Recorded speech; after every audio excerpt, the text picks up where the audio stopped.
Going live. Oh, wow. It is so dark. What happened? Why is it so dark? Because we're talking about Revelation. I keep fixing this, and then it like, our new camera is bad. Wait, we bought a camera that's bad? No, we didn't buy a camera. No, we got a new camera. Are you kidding me? I don't invest in this podcast. Shh. We got a new camera that's worse than the camera we had before. No, it's a better quality camera, but it doesn't save its default mode. So I have to like set it up each time, which makes it bad. Yes, for you. For me. Because now we're like in the dark. Because then you got to prepare. Yeah. Exactly. You know, that's going to really bother the couple of people that, yeah. Look at that. So much better already. Yeah. Crisis averted. Yeah. Oh, yeah. I think I found the verse you were talking about before we went on air. Oh, yeah? 22:15. Yeah. Weird. Weird. Weird stuff. Let's talk about some weird stuff. There's so much weird stuff. We should call this episode We Are All Weird. Well, I learned a lesson on Sunday because I joked during the sermon. Oh, by the way, hello, Red Couch Theology podcast people. You are going to have an intro that you're going to record after. Hey, you're supposed to be hosting today. Why do I feel all this burden to host? I never agreed to that. Welcome, Red Couch Theology podcast. Welcome to the Red Couch Theology podcast. We are today talking about the book of Revelation that we went back to after weeks of not, which was always the plan. Yeah. To kind of come loop round and talk about that last little piece of it. After we talked about the cities and God's like mandate for us to build stuff and how we do that well sometimes, we often do that badly, and all the ways that we see these broken stories, especially in Genesis, right? I mean, a lot in Genesis. Yeah. It's like really like, and this is going to be interesting as we get to Revelation because, you know, if there's two books more linked than Genesis and Revelation, I would like to find them. Maybe Luke and Acts as like a direct follow-up. But like Genesis and Revelation are like there's a weird mirroring thing going on, right, to a degree. Totally. It's like storylines that started back there flow all the way to this one. Yeah. And then they're kind of dealt with, closed maybe, or continued maybe. Yeah, and it makes the book so difficult to talk about because every third word is a hyperlink back to Genesis, and you're like, well, am I preaching Genesis or Revelation or the entire Bible? And every time you're in Genesis or Revelation, you could literally just follow the rabbit trails forever. Yeah. So if you're listening and unfamiliar with the term hyperlink, think on your internet when you're told to click on something and it takes you to somewhere else and you're supposed to read all that stuff to understand the stuff you're doing now. Like when you're saying yes to Apple's terms and conditions and you go read it all to make sure. No, you don't read it all. You go and you just click agree because you trust Apple for some reason. And then you go back. So a lot of these things in the scriptures, especially in the New Testament, are nudging back to an old story. And so they have an expectation that you kind of know that story, which in a first century culture, you almost certainly would. But in our culture now, it can feel very much like burdensome to go and figure out some of those things. So Aaron's tension is, yes, there's the thing you're talking about, but there's the thing that your thing is talking about. And how can you not talk about that thing? Because the thing you're talking about is talking about that thing. Exactly. So it's mind blowing. Tension. So on Sunday, I joked with the congregation, like if you're a list person, we checked off 2 series in one day. Yeah. So check off two things. So I will say this. I have occasionally said we have this area that I'm not going to be able to cover. Check into the Red Couch Theology podcast. And then you didn't one up that, you ate up to that by referencing about 8 different things to check out the Red Couch. Yes, that's what I did. For. And I even said on Sunday, I need to mention the podcast right now, not for you. Like, this isn't an advertisement thing. It's like for my psychology. Yeah. I needed, in order for me to let go of things that I really want to say, I need to say that I might say them elsewhere. and then I could move on. Well, you don't even have what I have, which is usually like multiple weeks in a row, where I'm like, oh, I can nudge that to next week and talk about it then. You're like, you got to get it all in. And I felt like I was closing both series and talking about maybe two of the most iconic. It's like Genesis 1-3 and Revelation 21-22 might be the most foundational ideas in all of the scriptural story. And then you could start making cases for other things. What about the Sermon on the Mount? What about this? But like in the sense that where we came from and where we're going is like so foundational. So I felt like this huge burden to do. Could you imagine the scriptures without sin? We just have like a short pamphlet, like Genesis 1 and 2, Revelation 21 and 22. Everything else is missed out. Yeah, and then you start to get to see some of the some of what theologians, philosophers have talked about is that like, is a world that's been redeemed by God richer than a world that was just created and always good? Like, kind of like some question marks there. Yeah, like when you spent a lot of lose time that in my theology class where really nerdy theologians have massive debates about little tiny questions like that. Yes. Yeah. So, yeah. Broad summary of what you talked about before we get to the long list of stuff that you said you'd talk about. Yeah. Broad summary. What did you talk about? You started with a story. Yes, about me in my underwear. Yeah. Which everyone loved. Yeah, I'm sure. Yeah, mental picture, click, deleted. I did get one negative review on the story. What was the negative review was from, I think, from my daughter.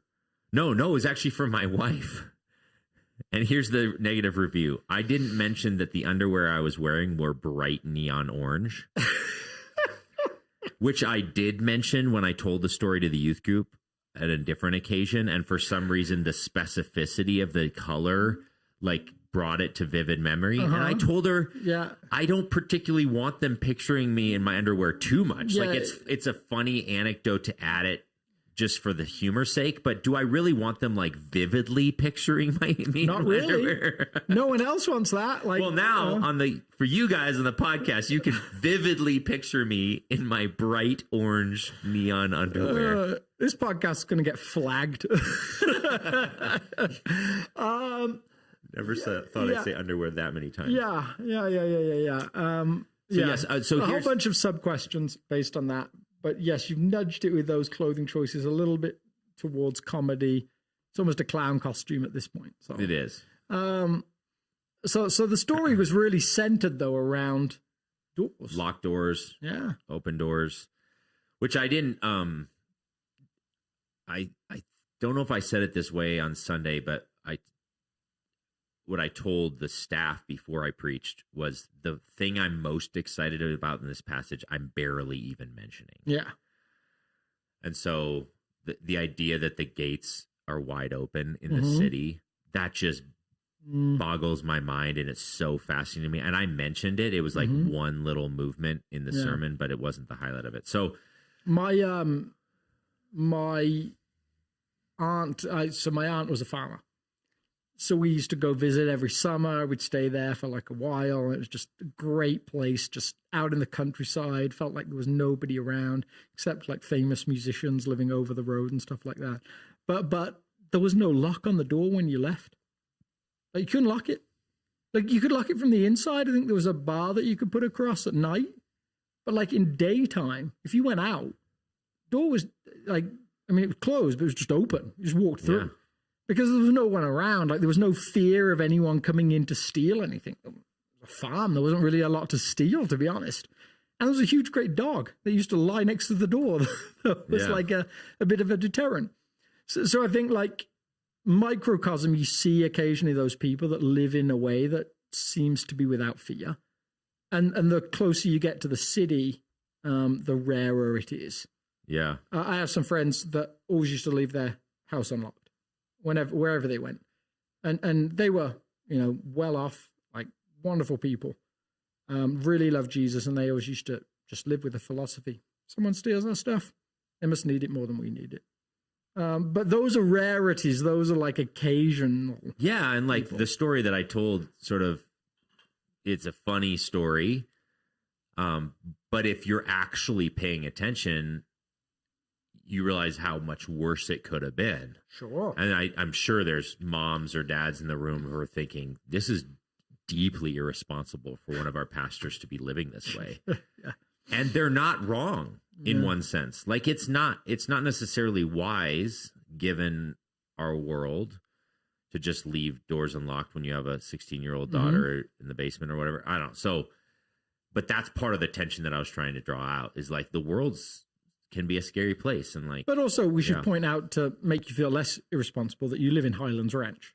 True, which is what I joked about with the idea that I grew up in a war-torn country. If there's no machine guns in the background, yeah, it's so safe. Yeah, so sure, safe. Absolutely. So, and then the punchline of the sermon is like, there aren't going to be any locked doors. So, who's right? Is my wife right? That see, I didn't say it explicitly. I wanted to at the end. See, babe, no locked doors in heaven. So we should not lock them now. What else can we say that about? I win. It's in the Bible. And that's what marriage is all about, winning, isn't it? I hope she's not watching. I'm going to be in so much trouble. If you can win, then... That's the key to sermons, is that you win. You know, I have to talk about community this week, which is the opposite of winning, where it's kind of winning, but it's not personally winning. So interesting thing going on there, isn't there? So you talk generally about this idea that there's a new Jerusalem that concludes the scriptures, that the tree of life is in the middle of it, right? I think, and it comes down, and it's like Eden restored. Yes, which we barely even mentioned at all. Yeah. The framing that I gave the message, just by way of review, is this is the city we all actually long for. And part of the case, I didn't say this explicitly, but whether you believe it, this is what you long for, this is what you long for. And so I just traced several movements. It's not a place of chaos, meaning the natural disasters that are in the world now that just rob humans of safety and peace and all those sorts of things, and the chaos that is like life. Yeah. Just the everyday chaos of like messiness and, car accidents, tsunamis, which is what I talked about, drawing in David Bentley Hart's Doors of the Sea. So this is a place without chaos. It's marked by his presence, which is like sort of the leading story in this chapter. Yep. That all of the other things are true about the city because Jesus is there in the most profound way. So we talked about presence. What's that mean? What comes with his presence? They said it's completely safe. It has no evil. In other words, the evil bad guys are banished outside the city. They're consigned is the word that the translation gives us. We didn't get a chance to talk about that a lot because it's people's tendency will be to hyper focus on that. And I moved on really quickly. And then it's abundant provision. So this is the tree of life. Water's literally just flowing down the center of the street, producing fruiting trees that never run out. Very Ezekiel 47, very like, river Ezekiel of life. 47, all this stuff. And then the challenge that I said for us that we don't want to be a people that just says, all right, let's grin and bear it today because sometimes we get to check out and get to go to this future city. I think all throughout these two chapters, he doesn't tell us about this so that we have hope to survive how bad this world is currently. It's actually an invitation to start creating that city today in this world. So this is an interesting tension, though, isn't it? Because there's this like historical movement that, if you're listening, you may or may not be aware of, that like is taking place early part of the 20th century. So roughly, it's more than 100 years ago because it's specifically before the war, like 1914, 1918. So suddenly there's this moment like, and actually it's recovered after the First World War as well. It's like, we're going to get there. We're going to create this thing. Like industrial revolution is happening, like quality of life is going up at like scales like unheard of. It's suddenly like, oh no, we can do this thing. We can create a utopian world. Like this is going to be like, and we're going to have one big war maybe, and that's going to kind of sell who's going to run this whole thing. But then like it's just going to be upwards and to the right. Yep. Like stock market style. Like everything's going. And then like the First World War happens, and then it happens again. And then like society actually doesn't get better. It gets worse. And so suddenly you hit all of this sense of like, suddenly there's nuclear weapons that are thrown in the mix. Like one goes off, two go off, and then there's others on the table, and they stockpile and stockpile and stockpile. There's the Cuban Missile Crisis, when missiles are literally on the doorstep that could get loosed at any moment. And people genuinely go to sleep wondering if the thing will just blow up overnight. Yep. Like there's huge question marks. And then there's like questions around financial stabilities. There's like the crashes of like the 90s, the early 2000s, 2008.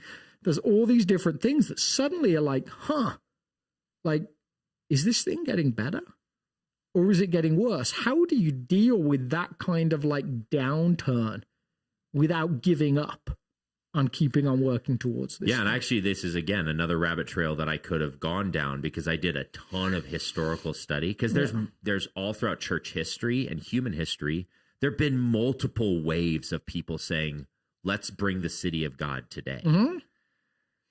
Calvin's Geneva. Yeah. Even like Samuel Moore's Utopia, like there's been like all sorts of like or quests. Different monastic sects who are kind of like, let's exit the world and be like these moral utopian environments. Or so humans have a propensity to read things like Revelation 21:22 or Acts, hearing about the early church, or Genesis 1 and 2, and they're like, let's just go do that again. Let's become gardeners where everybody loves each other and takes care of each other and everything's happy and all this stuff. And most of those experiments are complete failures. Yeah. Well,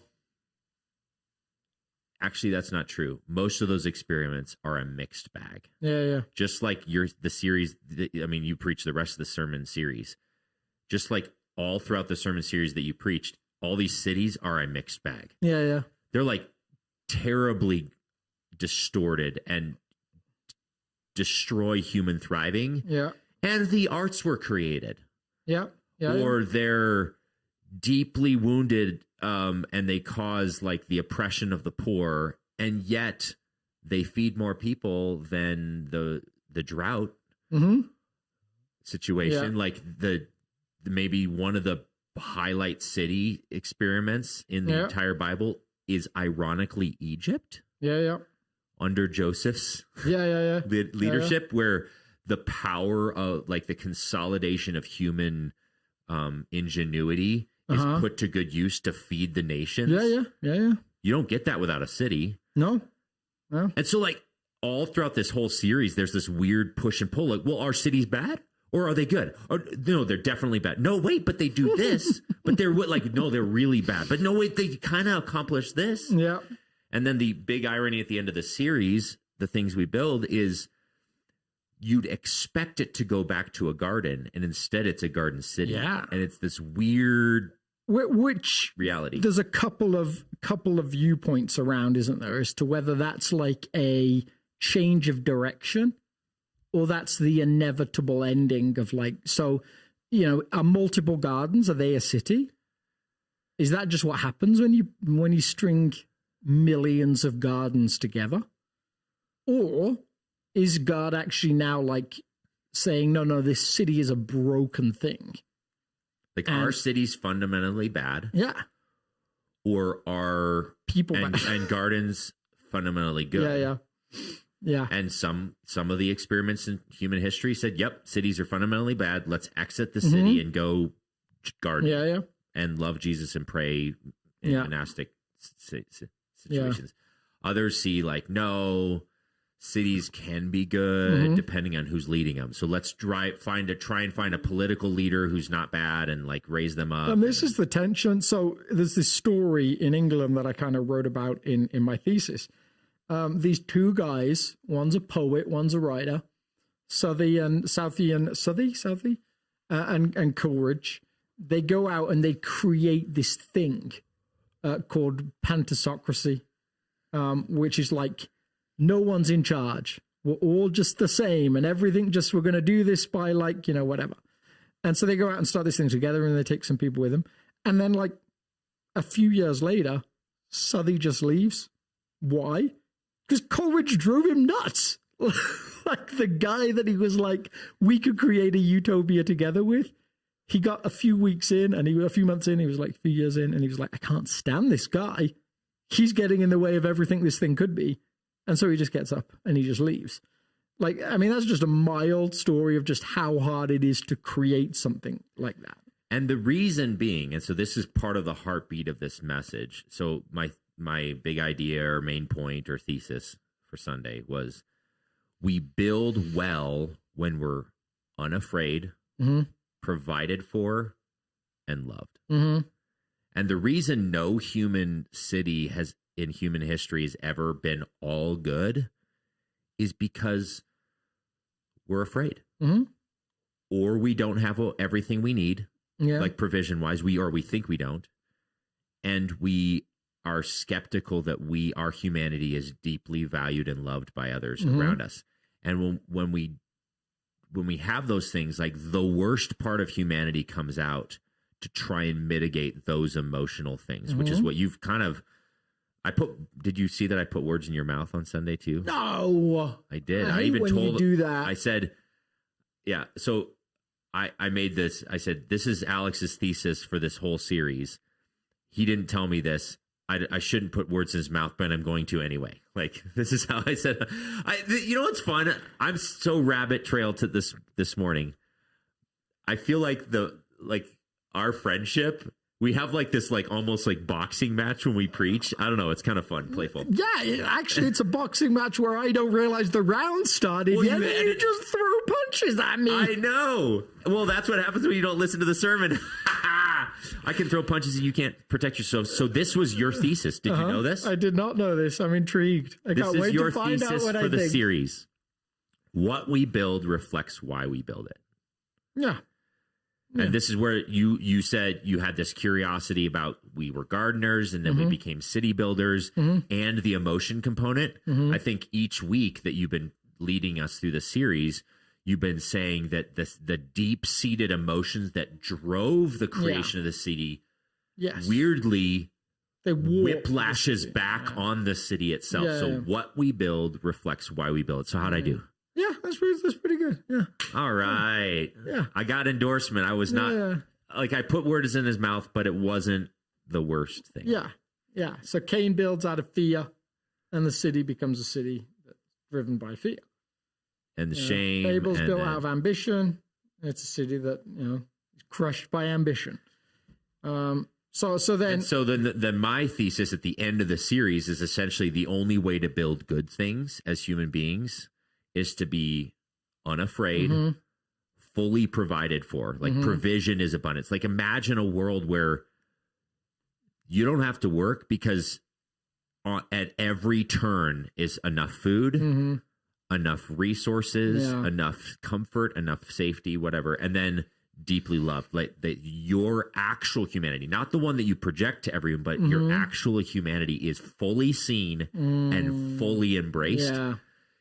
If that's the scenario, humans have the capacity to create the most unimaginably beautiful things. Yes.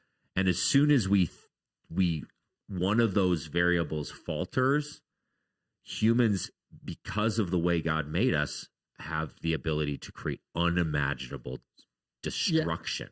Yeah. And that takes, like, creative destruction. Yes. Yeah, sure. And to get there, you can see why ultimately for that thing to happen, it needs a work of God in us that's distinct. We see, Paul uses language like we see through like a veil, through almost like through like a veil of water, almost like you see darkly. Yep. You see uncertainly. And we do that with other people. We don't see the real them. Yeah. Both because of the false selves that we a lot of us portray. I mean, I might even say all of us. I'm sure there's someone out there that's perfect, but a lot of them we posture, we create something that we think is acceptable to the world around us. And we actually don't have time to see other people as they really are. I remember C.S. Lewis line, I think in Until We All Have Faces, where he says, maybe it's something else actually, but he talks about how if you could only see your neighbor for who they really were, you'd see a creature that actually you'd have a tendency to bow down and worship rather than anything else. Yeah. You'd see something beyond splendid in your eye. And yet, because of how we're masked, we don't see it. Yeah, like I think that was one of the things that I loved about the class that I keep talking about on the show is the first 2/3 of the class is about anthropology, or what is a human. And this professor, who actually has a very low anthropology, meaning he's not very optimistic about what humans are in their broken state. He wrote his doctoral thesis on Nazi Germany and how the church showed up or did not show up in Nazi Germany to take care of the needy and whatever. And he could have picked multiple. Yes. So it's just he's an expert on some of the deep brokenness in humanity, but he spent a ton of time doing what you just did, talking about this innate dignity that is being human. Like human beings are so glorious in what God made them to be that it's unimaginable. Like we can't even fathom how beautiful and glorious a human being is because of what God designed them to be. Yeah. And that gives us unparalleled dignity in the cosmos. And yet brokenness is such that all of that goodness and beauty can be funneled towards, like I said, creative evil. Yeah. Like we are creatively bad. Yes, yeah. We bring all of these powers as creatures into the world and we leverage them to make extra evil things. It's such a devastation. This is why the fall of man and sin is so bad, is that it takes all of this glory and it funnels it towards evil. It's so really I've just thing. been rewatching one of my favorite movies. And it's one of those movies that I will say is a touch violent at times. Not super in an awful way, in a way that makes sense given what the movie is about. And it's a movie that is only good if you watch the director's cut, because the theatrical cut is not good. It's called Kingdom of Heaven, and it's about Jerusalem during the Crusades. Okay. And it's about a whole series of events where humans tried to create the kingdom of heaven in Jerusalem in the worst ways possible. And so this character that enters into it is a guy who's experienced personal loss, has experienced trauma, and he comes in because he, through some strange means, finds he's actually the son of a lord and like attains this title. And he has a house in Jerusalem and house in the lands. And he comes in with an attitude of, God has abandoned me. I don't hear him speak. And he happens to come across someone who's a faithful follower of Jesus, who says to him, through religion, I've seen like the worst of humanity. Like following Jesus is in right thinking and right action. Like it's about what you do here and what you do here, like which you might agree with or disagree with. But he goes into everything he experiences with that philosophy. He's told, protect the king of Jerusalem. If the king is dead, protect the people of Jerusalem. And there's this scene where they fought to defend the city and they're about to hand it over with a deal with the Saracen leader, Saladin. The deal is that they'll be able to leave. But he's the only one that knows that this is a possibility. And as they're about to leave, the bishop of Jerusalem turns around to them all and says, this is what you do, everyone. Convert to Islam, repent afterwards. And the main character turns around and he looks at him and he goes, you've taught me a lot about religion. Which is like such a devastating line. And the priest's like, is this a compliment? The bishop is like, is this a compliment or is this not a compliment? But actually, like, it's like a microcosm in the story of all those that hold religious positions actually come with some of the worst morals and some of the worst ways to create the kingdom of God. Yeah. Their concept of what the kingdom of God looks like is deeply broken. And unfortunately, I think that's what maybe people have seen over the years. They've seen religion do some of the worst things, and the church, to your point, show up in some of the worst places. Yeah. Or show up in the worst ways in some of the worst places. Yeah, and I think partially the reason that is that if we treat our religious framework as a means by generating, like mitigating fear of punishment from an angry God, Mm-hmm. and a way of providing for my needs because of some sort of powerful platform that I develop or whatever, and a way of feeling loved because I'm acknowledged as a church leader. Mm-hmm. What kind of city do you build? Yeah. Based upon Alex's thesis that's not his thesis. Yeah. The things you build reflect why you build them. If you build them to mitigate fear of moral dangers, or fear, or to provide for yourself or your identity, you build a monstrosity and then label it like religious goodness. Mm-hmm. It's like a double-edged sword. Yeah. It cuts even deeper because everyone flocks to it thinking it's the safe and beautiful and glorious thing, and then it like whiplashes back with a shame-creating monster. Yeah, we do that all the time in so many ways. We create churches that are built on shame, built on fear, built on ambition, and are surprised when they don't look like the kingdom of God. Yeah, and if you think that we're talking about that from our high horse because South Fellowship Church isn't that way,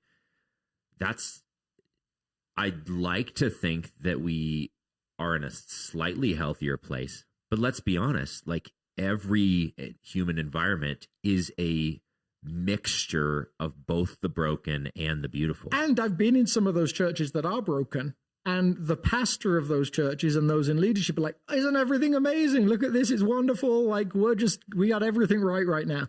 So when you're in a church that you think we have a right posture over some things, well, maybe, but I can tell, but maybe not. But I can tell you, like, there is a constant push-pull for me every time I step on that platform. Yeah. That whether am I building my kingdom or the kingdom of God? And there's a constant push-pull on any given day. There's a goodness in it, and there's another a day. It's an evil, and this is what it means to be human in a fallen world: is to navigate these environments that are like this mixture. And anytime your income, salary, purchasing of a house, family eating tied to what you do for the kingdom of God, it's hard to maintain a sense of, yes, this is purely altruistic. This is purely out of the advancement of the kingdom. The only thing Alex and I ever do is purely from the overflow of our love for this community and for God. Nothing ever selfish happens at this place from our leadership. So I think the best you can do there is you can notice it. You can notice your flaws and your weaknesses and your tendencies, and you can constantly hold them up, hoping that God will mitigate some of those broken tendencies. And I guess something my dad said to me when I was maybe 18 or something like that. He said, don't panic when you make mistakes. Panic when you stop staying in the game. I like it. I was like, that was so freeing to me when it came to my battles with sin or my spiritual formation and journey. The point being is, like, if you're on a journey with Jesus and you're at least semi-engaging him, even if it's with a little bit of frustration and angst, like the psalmists, God, where are you? What's going on? It's when you become indifferent and exit the journey completely. That's the greatest danger to the soul. It's sin isn't disengaging from the presence of God, because every good, perfect thing comes from him. He's the only source of life and hope. He's the only one that can create the city we all want. So the greatest risk of your life isn't sin. It's escaping him. Okay, so we got a pretty good summary of what you talked about. There's this new kingdom that's coming. The thing that we are called to do is work towards it. Like, I used to use this language of like an Isaiah 66 kingdom will come that God does. There's an Isaiah 65 kingdom that we can work towards. But same thing, like, we're not just waiting to get out of here. It's not just like, what's the word? Like cosmic evacuation. Yeah. That we're waiting for. Like, beam me up, Scotty. Yep. I used to call that kind of theory around eschatology the Arnold Schwarzenegger theory. Arnold Schwarzenegger always has that movie line where he's like, "We've got to get out of here." And I'm like, that's not what we're called to do. We're in this thing. And actually our goal is, if anything, like over history has been expressed as, we don't need to worry about what happens to us. Like there were stories during the Titanic sinking of followers of Jesus that swam around saying, "Does anyone here not follow Jesus?" and offering their life jackets to them because they were aware that they had nothing to fear. So all sorts of interesting things going on there. So you talked about that. You left a bunch of like potential rabbit trails. So let's play the game of which rabbit trail do you want to go down first? Because we've got 25 minutes. So if there's 8 rabbit trails lined up, we can imagine 1, 2, 3, 4, 5, 6, 7, 8. Yeah. Like, okay. Which one do you want to follow? Okay. All right. Well, one, because you promised it, not me. Yeah. Before I'll preface this, I said in the sermon, I need to move this to the podcast for me to not talk about it. And then I said, please, if you have questions about this, reach out and to the podcast.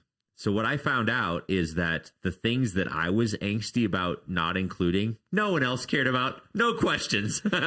So first of all, I'll preface like all my little nerd moments that I had to like set aside. No one else had questions about them. At least not questions that were strong enough for them to actually write them in. So all right. So maybe all the rabbit trails I want to talk about now, no one cares. How's that? Well, maybe they just don't know that they care yet. Yeah. So, well, how about this? The first, we can just go top to bottom in the chapter, and I can just notice things. One of them was that I mentioned that the sea isn't necessarily a literal sea. So there's a ton of stuff going on there. The sea represents chaos and disorder and destruction. It did from the foundation. We could trace that all throughout. So Genesis 1, right? Genesis 1, it's formless and void. The Spirit's hovering over the face of the deep. Different stories in the Gospels where Jesus calms the sea. It's not just that he calms the sea. There's like a subconscious undercurrent there that Jesus is the one who brings order where there is chaos. Yeah. So we could make a biblical theological case that the sea may not be literal. But because I know how much you love the ocean, I think you should make some of the case. Yeah. So my favorite place on earth is ocean. Like I love water in general, but ocean in particular. I love that, like just it's big and small. Like you can sit at the edge of it and the tiniest trickle, and then you've got these giant rolling waves coming in. So if you ever get a chance to go to Cornwall, England, take that chance. So I long for sea to continue just for the joy and beauty of it. But if you lived in an agrarian sort of inland, desert nation predominantly. But even like needing the sea for travel. In an age where travel was not safe, needing it to transport goods for trading, all those sorts of things. Yeah. Well, the sea was a place where ships were destroyed, where you were out of control. There is no predictability. Who knows what's down there? We see weird creatures down there. Even that we like know this language about. In Job 41, can you catch a sea monster by using a fish hook? Can you tie its mouth shut with a rope? Can it be led? Which is literally the word dragon. But yeah, sure. It is. Yeah, it's in this. It's the Leviathan. Which I meant in the LXX is dragon. anyway. So for any of you that don't know what LXX is, it's Greek translation of the Old Testament. Yeah. And so, like, these are things that are out of control. These are things that are powerful beyond your imagination. Even like when you look at, like, we know more about space than we know about the oceans that we are surrounded by.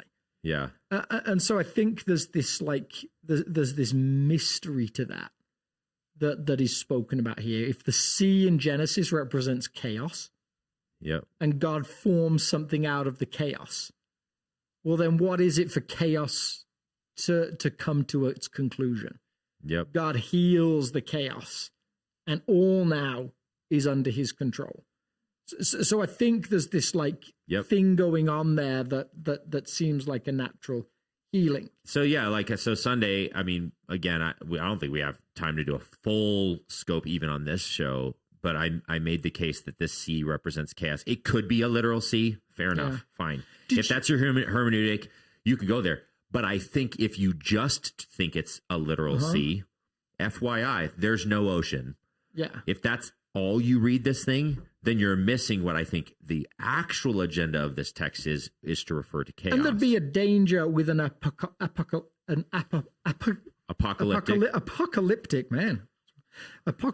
text. You don't preach 1 week and you can't even lost talk my ability anymore. Oh, you did preach. Yeah, you did preach. That's why. Apocalyptic text. To read things literally as a default.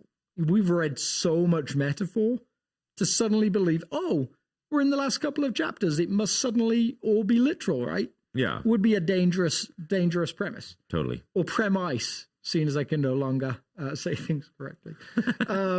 So I think that's interesting. When you talked about the dragon, did you talk about, I think I mentioned a storyline in the show I'd been watching.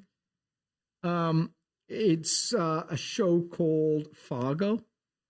And there's this moment when this I did. I actually pulled it up, got a screenshot of the show, found the clip, was going to show it in the thing, and I cut it because of time. Yeah. So in this show, Fargo, there's this really intense character who turns out is an assassin, and he's leaving town. And he gets pulled over by this cop, like really nice guy played by Tom Hanks' son, Colin Hanks. And they're like kind of going back and forth as he's asking for his license. And then like after asking him just to let him go, Billy Bob Thornton's like his attitude just changes. And he says, he says, like, just think about this. Like years ago on the edge of maps, they used to write, "Here be dragons." And we don't write that anymore on maps. But that doesn't mean the dragons don't exist. And years later, you could either be sitting with and he names his wife and he names his son. He says, you could be sitting with them enjoying old age, enjoying grandkids. Or you could continue to ask me for my license and registration. And you see Colin Hanks' face just change. Yeah. Now the language that I love is this. It's the acknowledgement that actually we have this sense that there's something out there that we're still afraid of. Yeah. It's in places that we don't fully understand. So there's this lurking awareness as human beings that the world is a mystery still. Yeah. The universe is a mystery. And somewhere this conclusion in Genesis, in Revelation, is starting to say, no. God is going to create something where, to your point, there is no longer fear. Yeah. Yeah.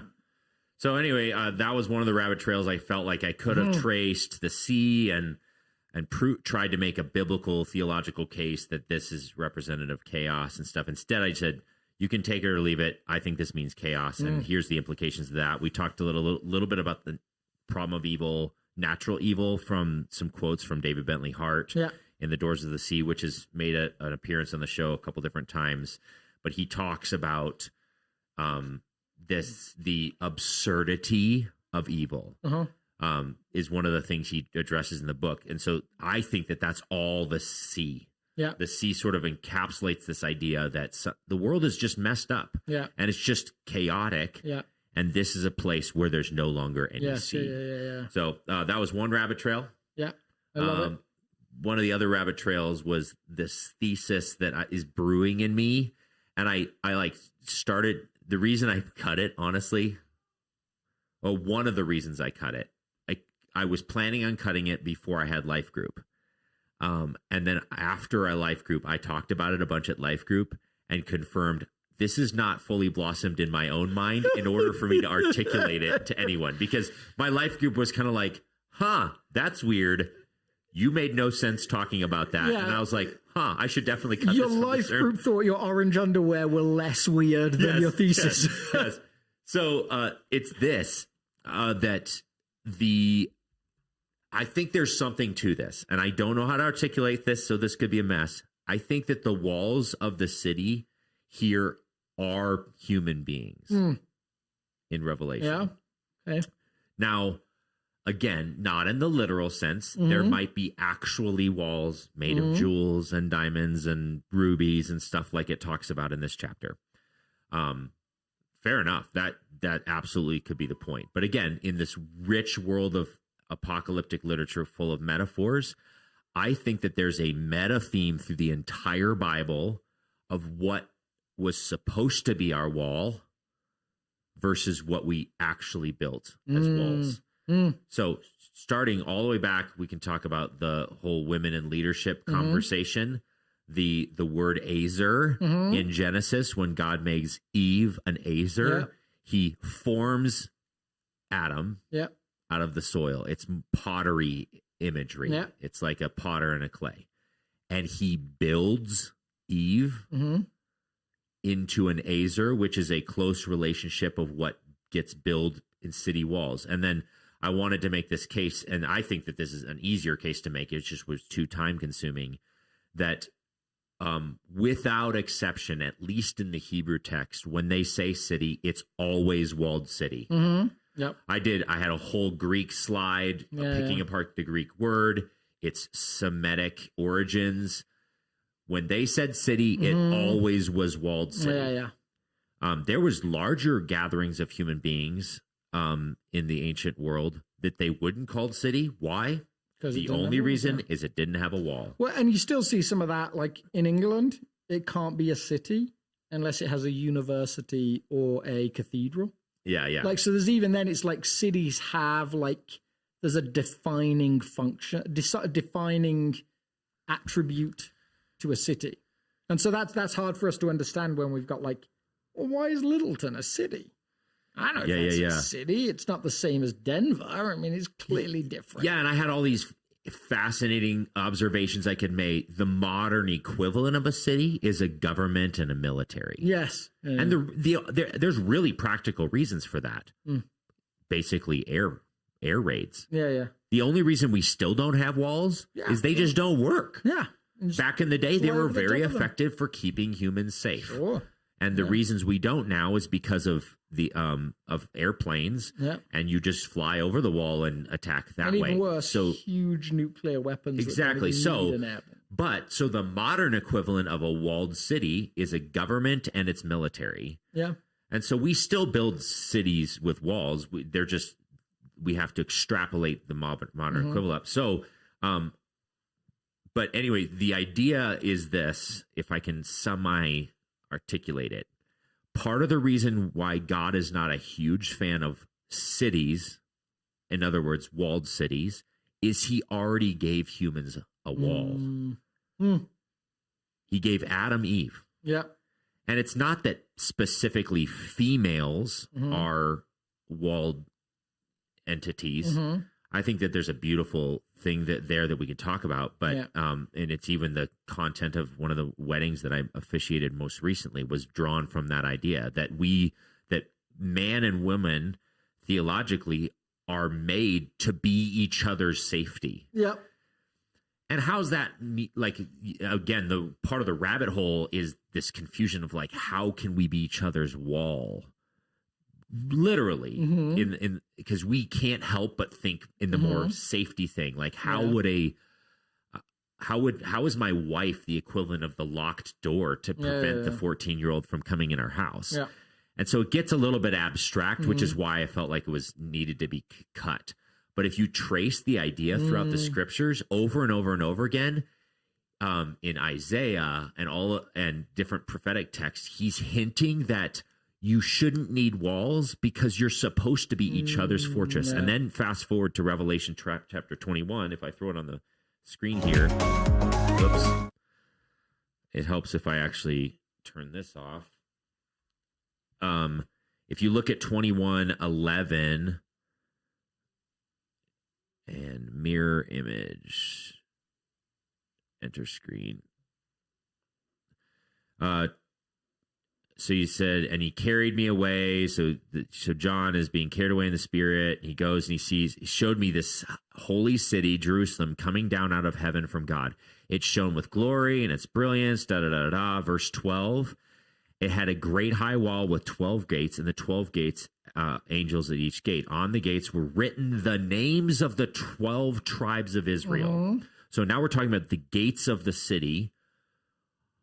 The names of the 12 tribes are written on them. Interesting. Okay.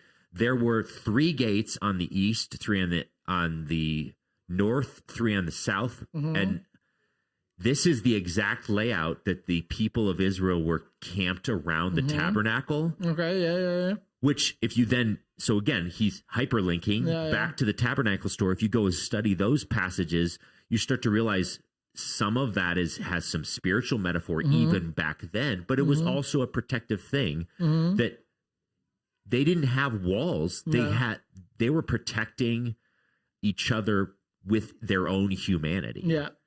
And providing for each other with their very own humanity. Works if it's a metaphorical level, right? I mean, no one wants to be the wall literally for all eternity.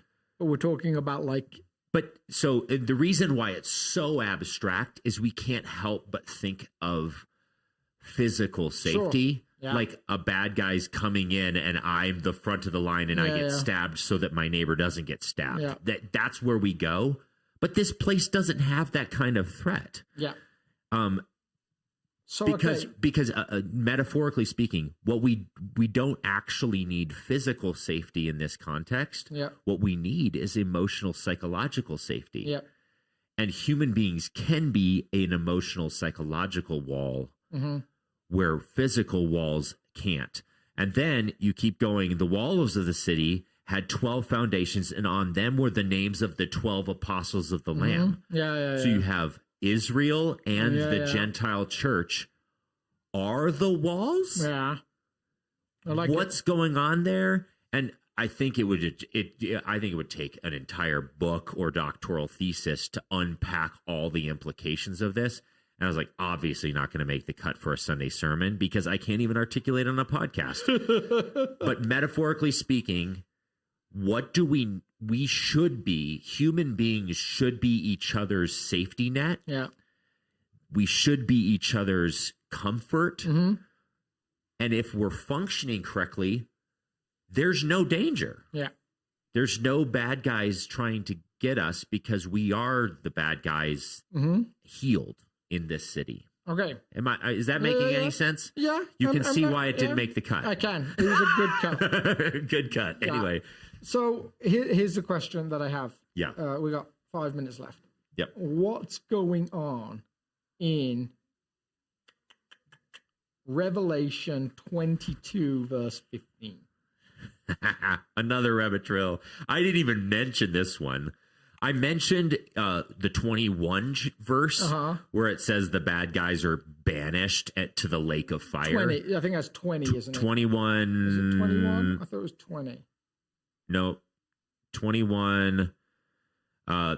Okay, but the cowardly, the cowardly, the unbelieving, the vile, the murderers, the sexually immoral. Well, it actually shows up in 20 as well. So anyway, so those who practice magic arts, idolaters, liars, they will be consigned to the fiery lake burning sulfur. And 2015, anyone whose name was not found in the book of life was thrown into the lake of fire. And then you get to 22:15. This is wild. Like right at the end. This is one of those things like, I ain't got no time to address this. But look at this. 22:15, almost the very end of the book.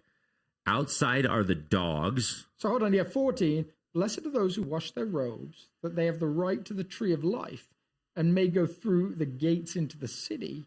Verse 15, outside are the dogs, those who practice magic arts, the sexually immoral, the murderers, the idolatrous, and everyone who loves and practices falsehood. Yeah. So there's bad guys outside these walls who weren't thrown into the lake of fire. No, they are. But they're still there. Exactly. Huh. So what's up with that? So these same bad guys that are thrown in the lake of fire are dogs and outside the walls. Uh-huh. So what is it a literal lake of fire? Yeah. And if so, why aren't they dead and gone? And if it is and yet some of them still survive and are outside the walls? Yeah. Again, apocalyptic literature, we're on very shaky ground if we try and over-literalize this. But here's what I think is going on, and please hear me. Please don't pull out quotes from this episode and put them down as Aaron's theology of the end times. Yeah. Because this is highly hypothetical theology that I did not have time to vet out. Uh-huh. But N.T. Wright has this intriguing perspective of the eternal state of human beings or hell or whatever that I think you and I have talked about a couple different times behind other conversations, not on the show. But there's multiple views. There's like the eternal conscious torment view of eternal damnation, and the fire language of 21 fits that framework much easier. Yeah. It's the weakness of that view is a little bit that it's driven more by Dante's Inferno than by the Bible. There's only a few loose texts in Revelation and then one in First Peter. Well, Jesus uses the Gehenna language. Yes. So there's a question as to what exactly that means. Yeah, but there's another sort of maybe more pointed, like theologically weighty idea that or text that I'm drawing a blank on what it is that talks about like the destruction of the world passage. Yeah. I don't know why it's drawing, but anyway. But the majority of the eternal conscious torment, it was actually driven by a medieval Dante's Inferno language. But there's other theologians who hold to an annihilation view that people who do not ultimately embrace Christ as Savior and Lord will eventually just cease to exist. This starts to venture into a little bit more of a C.S. Lewis land, where they sort of like shrink and their humanity shrinks until they cease to exist. There's definitely like a punishment or an existence or whatever. And then there's the everyone gets saved view. And that eventually everyone sort of universalism. I can say with a little bit more confidence for Alex and I, we don't tend to think that that's got enough biblical weight to it to hold to a universalist view, but I'm pretty intrigued by some sort of hybrid between annihilation and N.T. Wright's slight modification of annihilation. Here's what I think it is. He refers to them outside are the dogs. Now that's human beings are called dogs various times throughout the Bible. But there's if you look at the entire theological basis of what it means to be made in the image of God, if you divorce yourself from God, that's what it means to be human. Yes. So that if being made in the image of God is part of being human, then you say, I reject God, you decide to no longer be a human. Yes. Yeah, okay. Yeah. So I don't think it's necessarily as strong of a coincidence that he says, look outside of the dogs. He almost subhuman them because they've rejected thoroughly God. And therefore they aren't human. They're still creatures. They are sentient. They are human looking physical beings. They may build things or create things. Anyway, I'm getting into super hypothetical land here, but maybe which is what a podcast is for. There's maybe some human-ish things. And the only reason they're human-ish is because they've completely rejected God. And they're left to their own devices, meaning they have to build their own. They have to protect themselves. Yeah. Provide for themselves. And we know from human history how well that goes. It's wars, it's violence, it's people taking advantage of other people, all of that stuff. And then the fiery lake of 21, that language there in the Greek is this idea of refinement or burning up the things that are bad and leaving the remainder. Just like the passage in that I quoted in 1 Corinthians that talks about like chapter 3. Yep, in 1 Corinthians 3. So all evil will be banished from the city of God. Yep. Including the evil in us. The evil in us will be burned up in the lake of fire. I'm trying to remember, was it Augustine? One of the church fathers was on his deathbed reportedly, and his eyes were closed and he seemed to be slipping away. And the story is that suddenly he kind of like his eyes opened wide and he looked at the people in the room and he said, "I have seen the Lord. Everything I have written is but straw." Like there's this moment where he like, all of these writings that we still refer back to and talk about like foundational, he's like, straw. Like they don't matter. Yeah. Like so like, and even in Revelation where it's like we get these crowns. Yeah. God gives us a crown and we're like, ha! We cast our crowns at the golden sea because we start to see what the crown actually is. Like all the rewards we get in heaven, he gave them to us in the first place. And you start to realize, every single good thing, I want to hang a ton of weight on that passage. It says every good and perfect thing comes from above. That means every single good thing that you've ever done actually came from God. Yeah. And so to divorce yourself from every good thing means you are ceased to be human, and then you're part of this other infrastructure that continues to live in a physiological sense, but doesn't participate in the life of God. So this is now you're touching. I don't know. Now you're touching on a fascinating like movement within church history. It's been fascinating to me. So how can I phrase this well? There has been a tendency. So let's start with Paul's comment about what he has seen. He talks about, I think it's 2 Corinthians. He says, "I know a man years ago," and it seems like he's talking about himself. Yep. Who went to the third heaven. So they had an idea of like the sky immediately, the sky be on the firmament, beyond the blue, as we would look at it. And then somewhere else, some like breaking of time and space. And I saw the things that God has planned for those that love us. And he says, no idea, no eye has seen, no ear has heard what God has in store for those who love him. He talks about the impossibility of describing it. So Revelation is trying to do the impossible.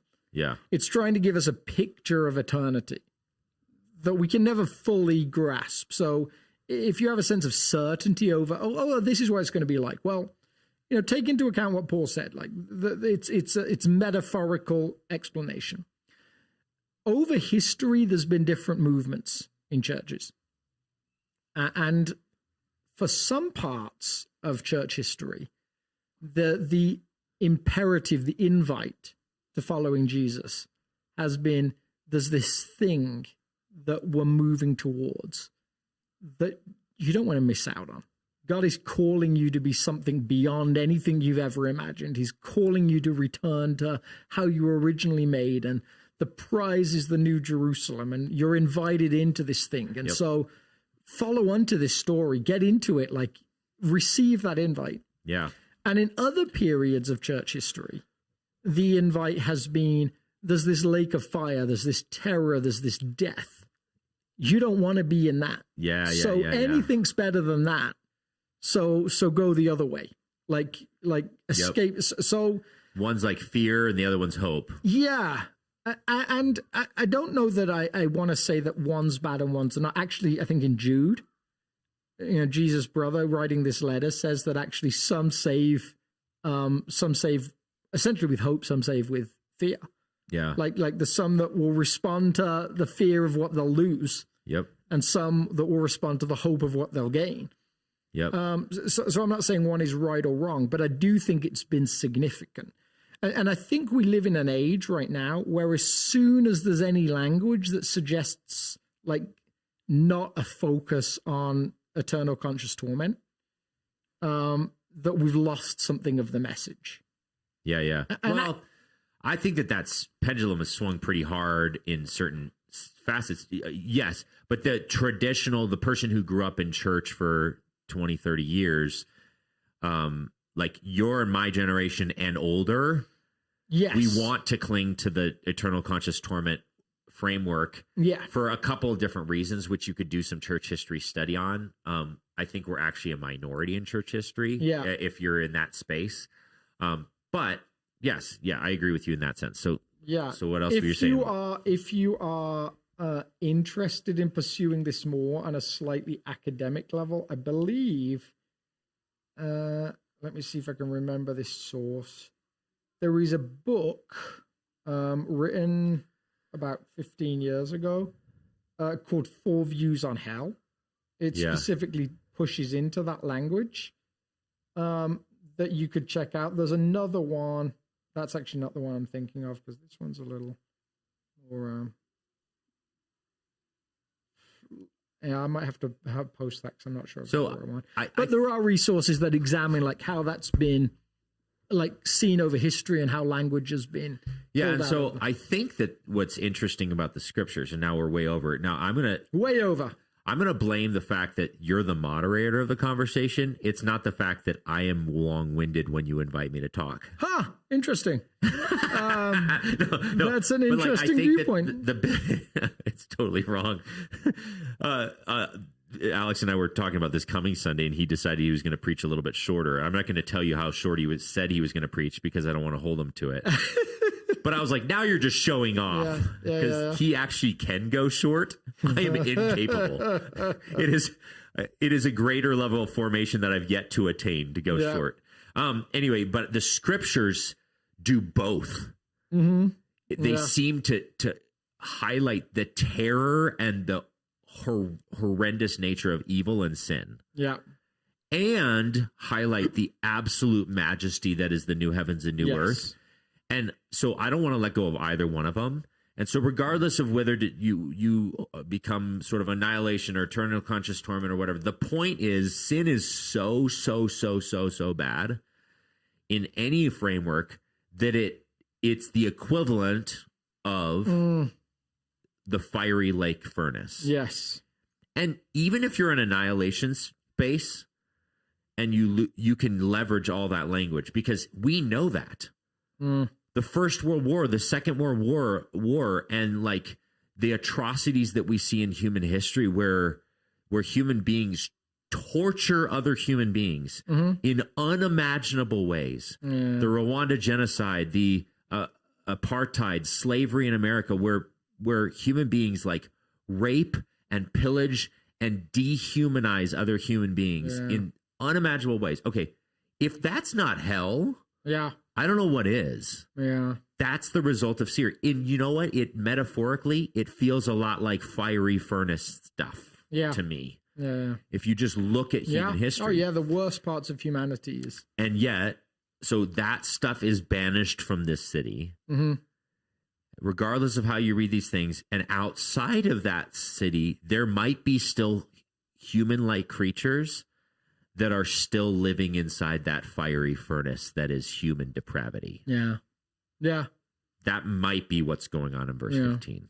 And the answer is we don't know. We don't know. We're trying our best to pull things out of this complicated text, wrestling towards some sense of what we think God is saying. Aren't you guys glad I didn't talk about all that on Sunday? It would have been like a 7-hour sermon. Look at those wise choices. That's only 3 of the rabbit trails I could have chased. Well, we're already 10 minutes over. I know. Primarily your fault. We should stop. Primarily Alex's fault. You're the moderator. Cut me off. We'll see you guys later. Oh, yes. Now I got to find the button. It's totally my fault.